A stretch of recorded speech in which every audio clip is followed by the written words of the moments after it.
Salut, c'est Hugo, j'espère que vous allez bien et on est parti pour un nouveau point quotidien sur le coronavirus. Et la première actualité que je voulais évoquer aujourd'hui, c'est le relâchement d'une partie de la population française en matière de confinement alors qu'on en est au 20e jour. Comment le sait-on? Eh bien il y a déjà toutes ces vidéos qui peuvent être postées sur les réseaux sociaux, mais au-delà de ça, il y a surtout des données d'un outil appelé Covimove. En fait, Covimove regroupe les données de géolocalisation de plusieurs applications de smartphones et montre que les déplacements des Français ont été plus nombreux cette semaine par rapport aux 2 premières semaines de confinement. Évidemment, l'immense majorité de la population française respecte le confinement, mais c'est un relâchement qui, de façon inévitable, pourrait augmenter le nombre de cas. En tout cas, officiellement, le confinement est en place jusqu'au 15 avril en France, mais il y a des chances qu'il soit prolongé, on vous tient au courant. Au passage, au moment où je tourne cette vidéo, le bilan du jour en France n'est pas encore connu, donc je l'ajoute en commentaire épinglé. Autre actualité du jour qui nous concerne tous, faut-il porter un masque? Pendant longtemps, on entendait le gouvernement répéter que porter un masque était inutile si l'on n'était pas malade. Le truc, c'est que ces derniers jours, le discours a fortement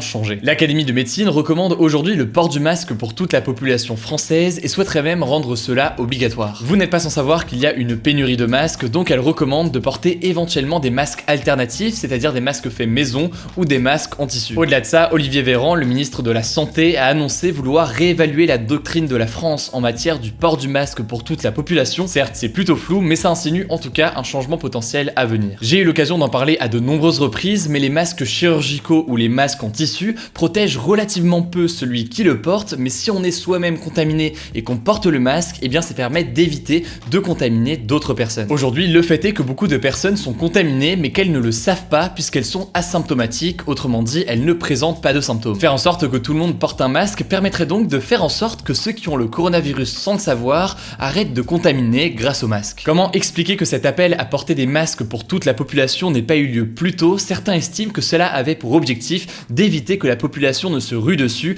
et de réserver ainsi le peu de stock restant au personnel soignant notamment. D'ailleurs, est-ce que vous portez un masque de votre côté et si oui, quel type de masque? N'hésitez pas à témoigner dans les commentaires. Enfin, au passage, vous êtes nombreux à me poser des questions concernant la possibilité de transmission du virus par l'air et pas seulement par les postillons. On fait le point sur le sujet demain. Comme chaque jour, on fait un point sur la situation à l'étranger en commençant aujourd'hui par les États-Unis. Donald Trump a annoncé aujourd'hui, je cite, une période horrible à venir avec beaucoup de morts. On en a déjà parlé cette semaine en s'appuyant sur le travail d'Anthony Fauci, un immunologiste américain très réputé. Il estime que l'État américain aura fait un bon travail s'il maintient le nombre de décès liés au coronavirus entre 100 000 et 200 000 morts. Je tenais à vous partager cette image impressionnante d'un navire hôpital de 1000 lits déployé à New York pour soulager la ville, considérée comme le nouveau centre de la pandémie avec près de 4000 morts. C'est un exemple parmi tant d'autres d'installations historiques pour le pays, puisqu'on pourrait citer aussi les hôpitaux de campagne, autrement dit les hôpitaux provisoires installés à Miami ou encore à Los Angeles. L'autre actualité internationale majeure au Royaume-Uni, c'est la reine Elisabeth II qui va prendre la parole devant la population. C'est un événement historique puisqu'il s'agit seulement du 4e discours de la reine en près de 68 ans de règne, ce qui montre la gravité de la situation au Royaume-Uni. Du coup, je vous propose de regarder cet événement historique en direct sur ma chaîne Twitch dès 20h30, le discours commençant à 21h. Pour ceux qui ne connaissent pas Twitch, pas d'inquiétude, c'est très simple à utiliser, le lien est juste en dessous en commentaire épinglé et en description. Pensez juste à cliquer sur le petit cœur à côté de mon nom qui permet de follow et donc de suivre la chaîne pour ne pas rater les lives suivants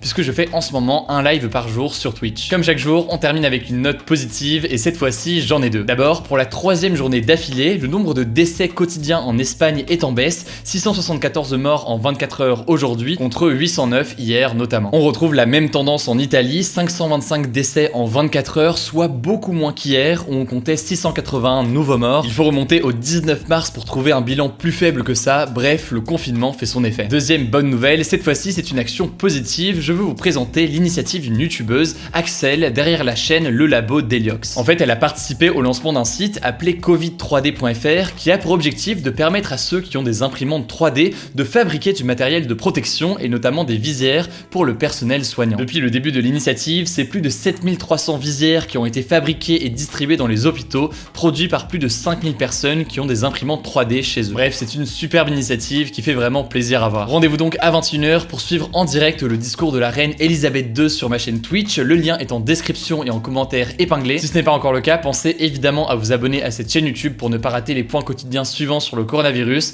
Prenez soin de vous et on se dit à demain.